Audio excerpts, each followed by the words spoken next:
Thank you so much.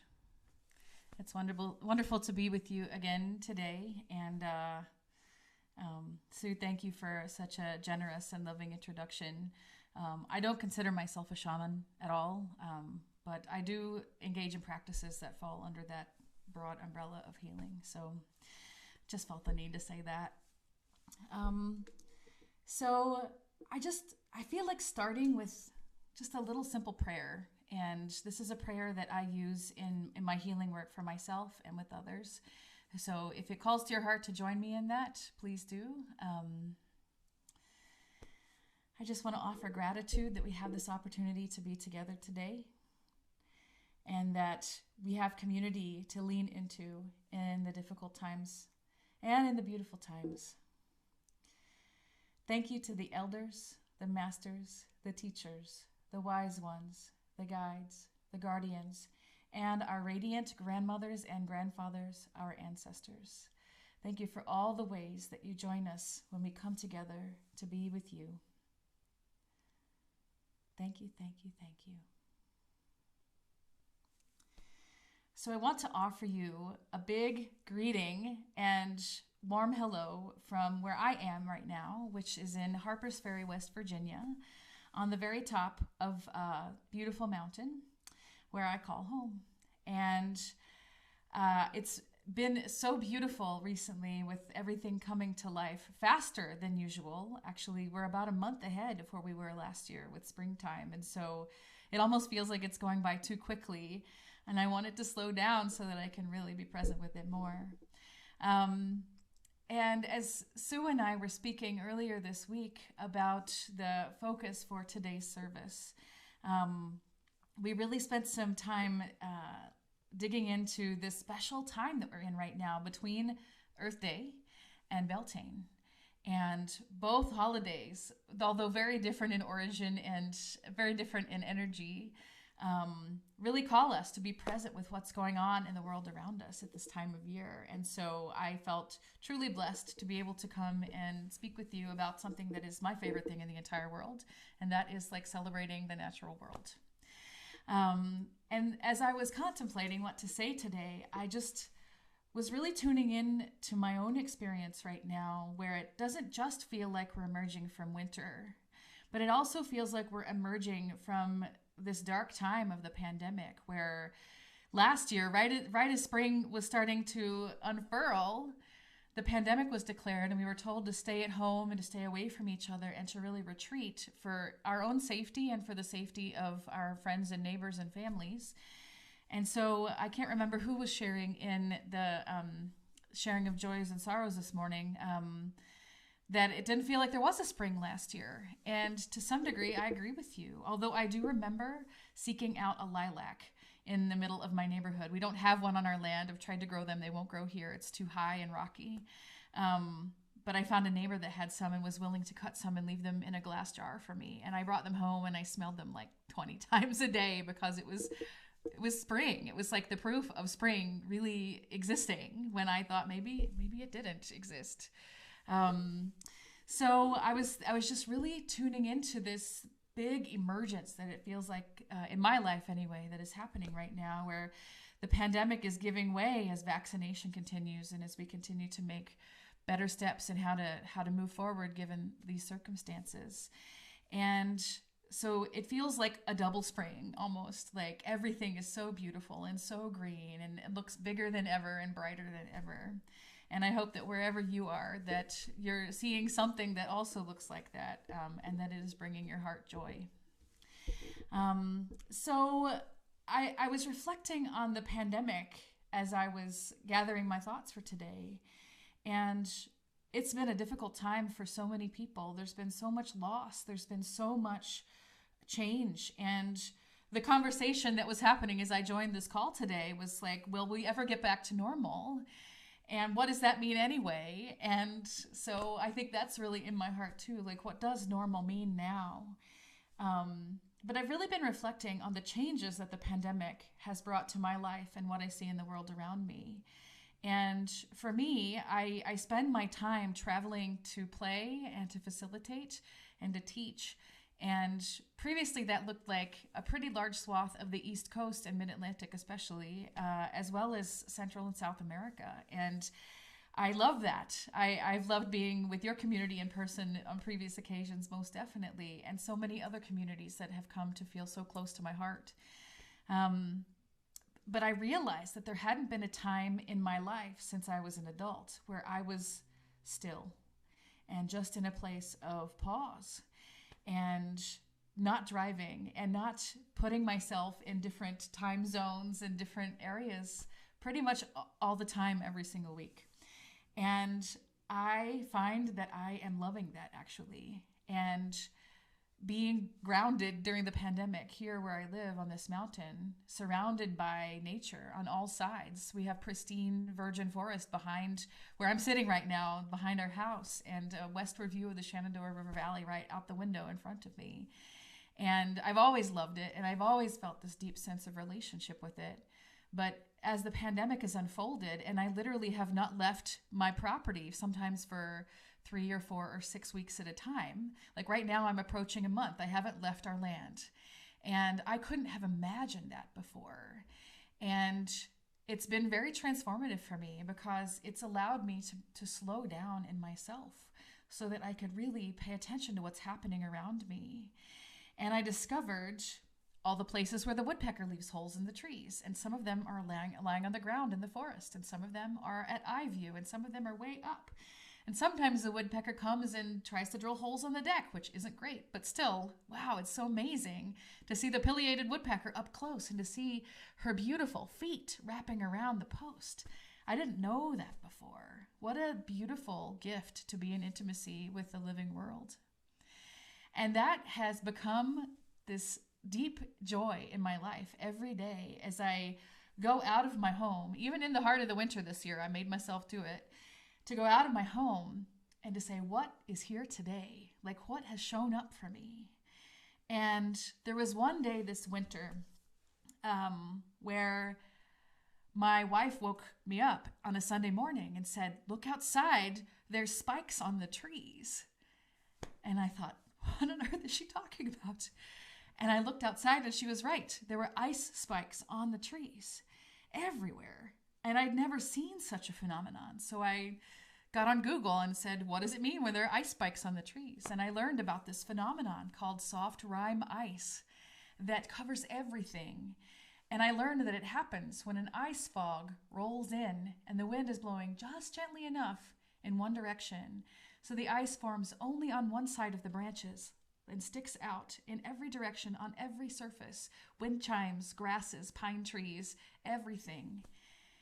And maybe that happened before here, but I didn't notice. And this year it happened twice in a week, and I stopped everything so that I could go outside and pay attention.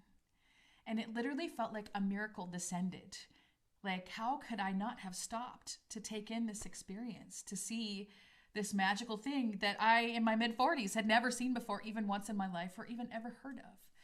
So I have been in this deep place of gratitude for the ways this pandemic has shifted my way of relating with the world around me. And I imagine that if we were to all sit in a circle and have this conversation, passing a talking stick around, maybe you too would have something like that to share, where your life has been touched by seeing something you might not have had the time or awareness to see before.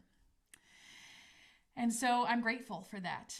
And I wanted to bring to you some of the teachings of one of my primary mentors. She is not yet an ancestor. I decided to pivot from my original intention and not speak to the teachings of my ancestors today, and to share with you instead some of what I've learned through amazing visionary teacher and spiritual guide, Joanna Macy.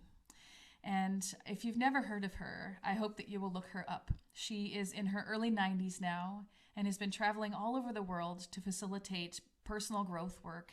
And she's been doing it for, 50 or 60 years. And I was so blessed to attend her final retreat online a couple of months ago and to spend time in her presence.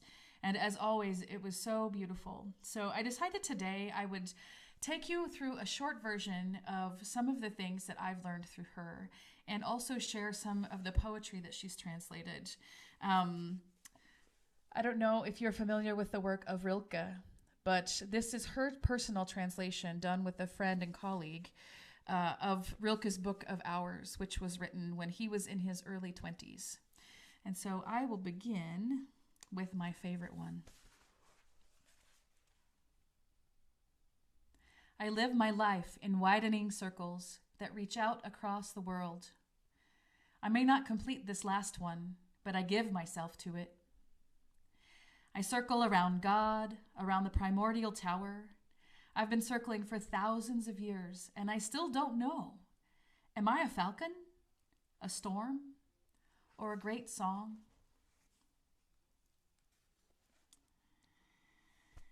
Every time I read that, my awareness expands so much into asking, what is me? Like, what is me? Like, am I a human? Am I a woman? Am I a musician? Or am I really just one tiny spark of life inside of some other larger me? And the work that reconnects is the work that Joanna Macy has created. And it's work that guides my life in a tremendous way. And it's work not only born out of spiritual growth, but also of pretty profound activism. Joanna Macy is a Buddhist activist and scholar, and she says that there are 3 ways to really see what's happening around us. One is business as usual. Here we are in this world and everything is really sick and we are destroying nature, and as someone shared earlier, the tides are rising and yet we continue to do nothing about it. Oh well, same story another day. We just keep going about our business and do what we do, and whatever happens, happens. Then there's the great unraveling. That's when our heart starts to awaken to the reality that we have done some harm here and it is on its own trajectory now. And the tides are rising and the forests are dying and the animal species are dying off too. And there's great sorrow in that. There's tremendous mourning, but also a lot of question about what can be done. And it sometimes seems so big, like how can we save this beautiful growing green world around us from the destruction that we've caused through our ignorance as humans? It's easy to collapse. And so that is the great unraveling. It's all coming apart and there's nothing we can do about it. And then there's the great turning, which starts in the perspective of the great unraveling, that things are coming apart and there are a lot of problems and there is seemingly nothing that we can do that's big enough to make change. And there's so much infighting between different political groups and value systems. Like, what do we do? How can we make change? But the great turning says that through unlocking our own hearts and allowing ourselves to fully feel everything that is happening around us, through awakening ourselves through our pain and sorrow and confusion, we can actually grow in compassion and also unleash a lot more power that we can take into the world to create change. And so this is a practice that I've embraced in my life every single day since I first encountered it. And sometimes it's really hard. It's very easy to stay in the, oh God, what are we going to do place? But in this practice, Joanna Macy suggests that we begin with gratitude. Because in spite of the fact that everything may be falling apart and burning down around us, if we can start from gratitude, we remind ourselves what is good and why we're here. And so in the hardest moments, it's really difficult to go to this. But I just want to invite you for a moment as we walk through this set of practices together. What would it be like to imagine gratitude?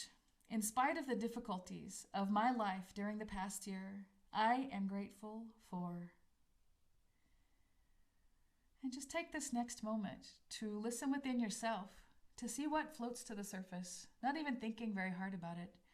What am I grateful for in spite of the difficulties of my life during this past year?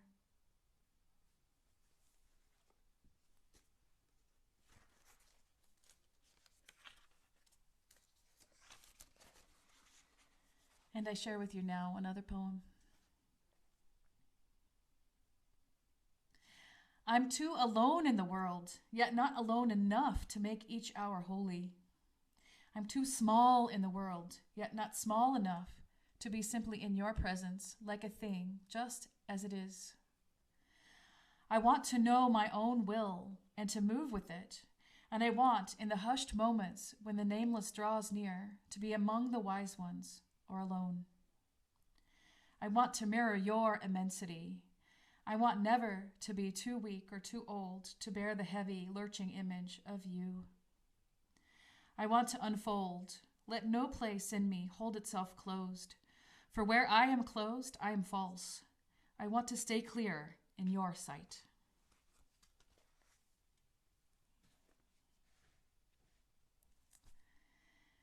And so the next step on this path of inquiry is honoring our pain. And I feel like this is where a lot of people who are walking a spiritual path, or even just in general in American culture, we tend to steer off here. And there's a big tendency to avoid what we like to call negativity. And I'm sure that all of you have probably been exposed to people saying high vibes only or positive vibes only, don't bring the negativity here. And I understand that that's a desire to try to focus on gratitude and what's good in the world. But sometimes it can also turn us away from the deeper and more complex parts of ourselves and our feelings. And as we look away from the things that cause us pain, we actually close ourselves to feel everything. And I think there's a pandemic of not wanting to feel in our culture, most definitely. And so as I look around me here in this beautiful part of West Virginia in the Panhandle, I see this with a company called Rockwool. And Rockwool is a Danish company that has been brought in to the Eastern Panhandle, about 30 minutes from where I live. And this company takes stone and makes it into insulation. And in the process of doing this, has giant, I don't even know how many stories the smokestacks are, huge smokestacks that pollute the air. And there are, like, they take the water from the ground and then they dump it back into the rivers through their production process. We have the Shenandoah River. We have the Potomac River. Both of those are right here. They're two of the major rivers on the East Coast. The home to so much life. Every time I go to the Shenandoah River, 5 minutes from my house, I see eagles and blue herons and, oh my gosh, so many creatures. It's a paradise. And yet somehow the economic interests of developing this part of my state have become a huge conversation.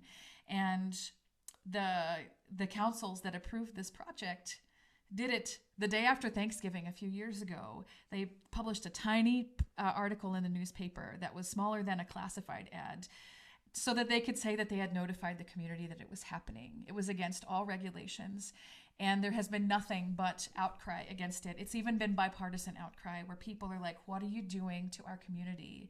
This is a place where people come to go camping and to go exploring the water, and the Appalachian Trail is right here, and across the street from Rockwool is an elementary school. How can we do this to our community? Our geography is karst, it's all stone, so what is poured into the ground goes deep into the water system, and most people in this region are drinking water from wells. There is no municipal water. The harms that we're creating here, I'm sure that you have many stories from where you're living right now and from your life too. It seems so big, like if thousands of people could be fighting against this and the corporation still wins, they still built it. They created a pipeline to cross the Appalachian Trail in order to bring gas to our local community just for Rockwool. How can we possibly make sense of that? It's so big, it's so painful. It's easier just to collapse internally. There's nothing we can do, we've tried. But honoring our pain means that we pause in the middle of that, and instead of saying, okay, well, I can't do anything, I'm going to harden myself against it. It's inviting that pain and inviting it into community spaces where we can share together so that we can talk about these things, so that we can shed tears and rage when we need to with the depth of our anger and fury, so that we can sit in a space of confusion, not knowing, like, what are the steps that we can take to save this beautiful wild world that is our home, that is our, like, inspiration, that is like a part of us? And there's not always a clear answer that comes from that. But by giving ourselves the space to be with that and to see each other in that, instead of saying, oh, well, want a tissue? No, like, can we cry together? Can we grieve together? Can we gather our hearts And let that cultivate greater compassion, because this is what we're all living through. We're living through this time. And it's hard to deny it now, especially when we see the waters rising and the whales washing up on the beach and the bees dying. And we can be present with that in our hearts. That really, it contributes to our own growing. So I offer you another contemplation. By giving voice to our pain for the world and allowing ourselves to feel that, our hearts are enlivened. When I see what is happening to our world, I feel. And just take a moment with this question and see what rises to the surface for you. When I see what is happening to our world, I feel.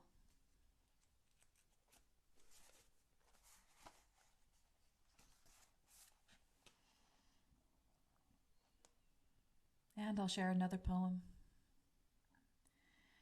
Dear darkening ground, you've endured so patiently the walls we've built. Perhaps you'll give the cities one more hour, and grant the churches and cloisters too. And those that labor, will you let their work grip them another 5 hours or 7 before you become forest again, and water, and widening wilderness? In that hour of inconceivable terror, when you take back your name from all things. Just give me a little more time. I want to love the things no one has thought to love them, until they're worthy of you and real. I want only 7 days, 7 on which no one has ever written himself, 7 pages of solitude.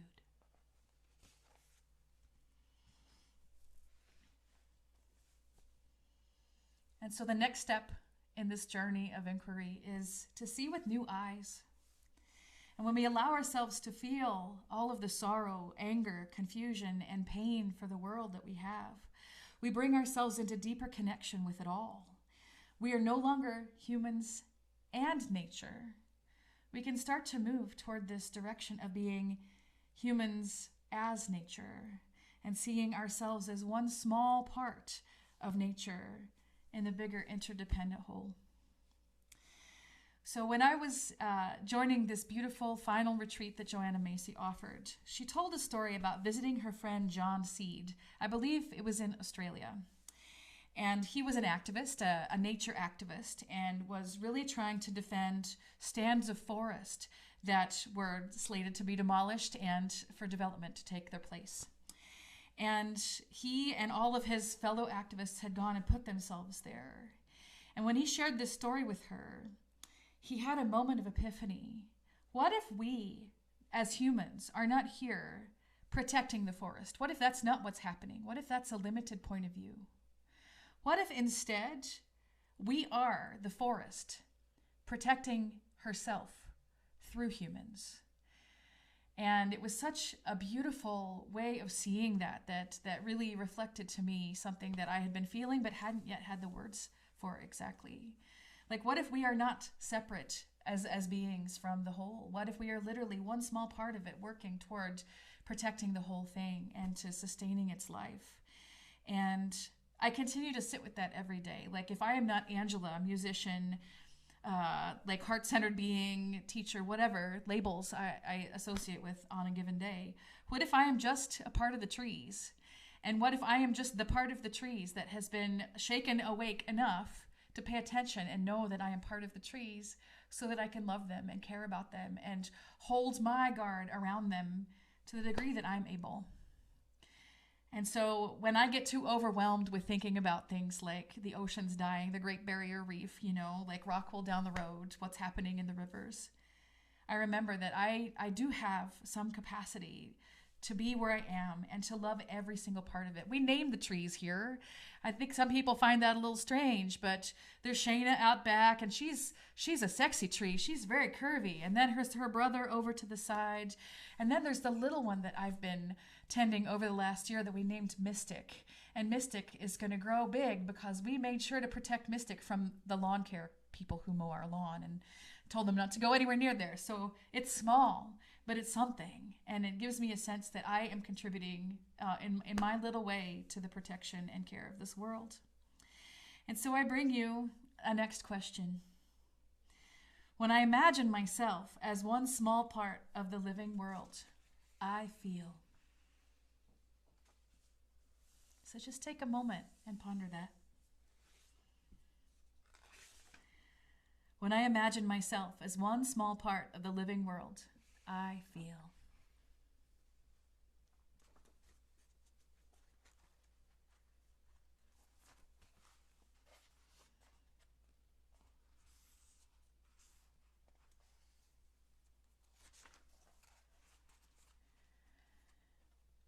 I believe in all that has never yet been spoken.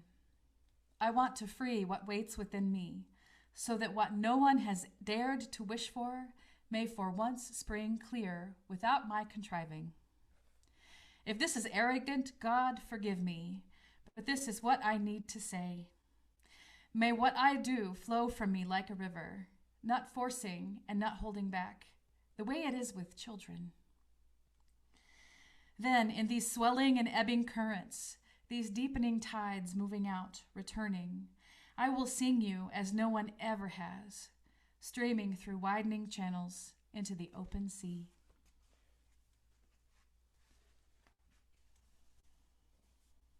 And so this last step on this path of reconnection is the step of going forth into the world. And to know our hearts and our values and our place in it all. When I know what I'm grateful for, and I know what breaks my heart when I witness it, and I've gathered back my energy to do what I can right now, how do I want to walk that forward? Like, what are my steps going to be? And this is where I feel like this deep spiritual work that Joanna Macy has brought forward over all of these decades really is where the rubber meets the road. Like, okay, I have mourned this. I have grown in myself. Now, how am I going to be a part of the solution?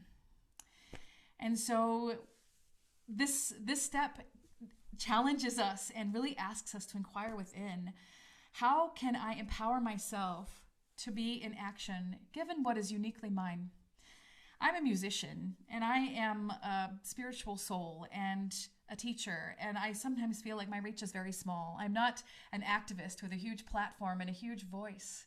I'm not a person who is out in the world fighting against, I don't know, the World Health Organization or all of those big government organizations that make the decisions on what happens.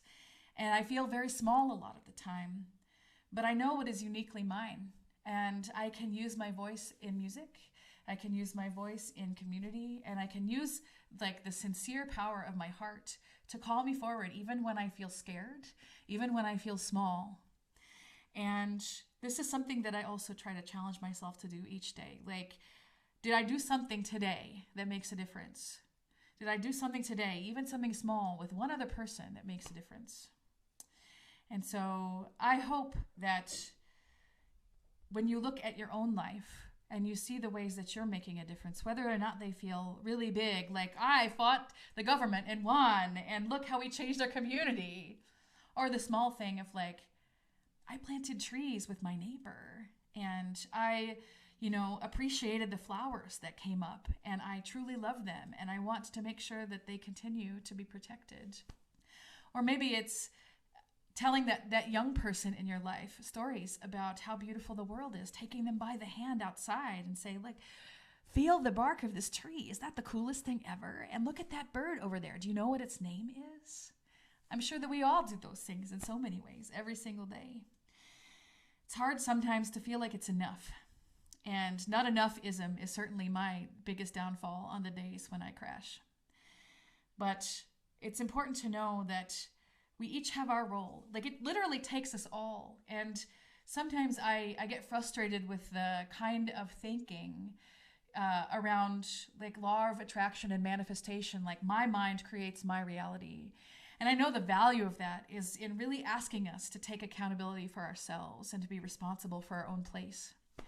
But it also denies the true reality of interconnectedness that we all have with each other. It takes every single one of us to come into a circle in our own place and to claim that, because that's how we build a better world. And so I want to leave you with one final inquiry. What is mine to do now? Not somebody else's mission to like change the government or to change the regulations in the state or all of those kind of things that seem insurmountable sometimes. But what is mine to do now, given my gifts, my knowledge, my capacity? So take a moment with that.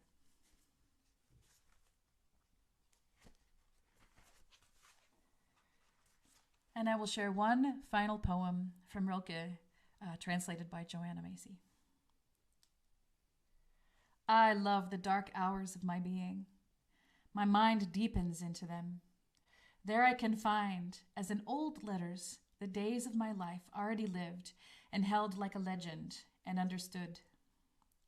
Then the knowing comes. I can open to another life that's wide and timeless. So I am sometimes like a tree rustling over a gravesite and making real the dream of the one its living roots embrace, a dream once lost among sorrows and songs. And I want to offer gratitude to the elders, the masters, the teachers, the wise ones, the guides, the guardians, and our radiant grandmothers and grandfathers, our ancestors. And thank you to this beautiful world that we call our home. In the Andean tradition, we call her Pachamama. That's just their Quechua way of naming Mother Earth. So thank you, Pachamama, for all the ways that you support us every single day of our lives, providing for our every need. And thank you, too, for being patient with us while we awaken to remembering what it is to be one small part of you. Thank you.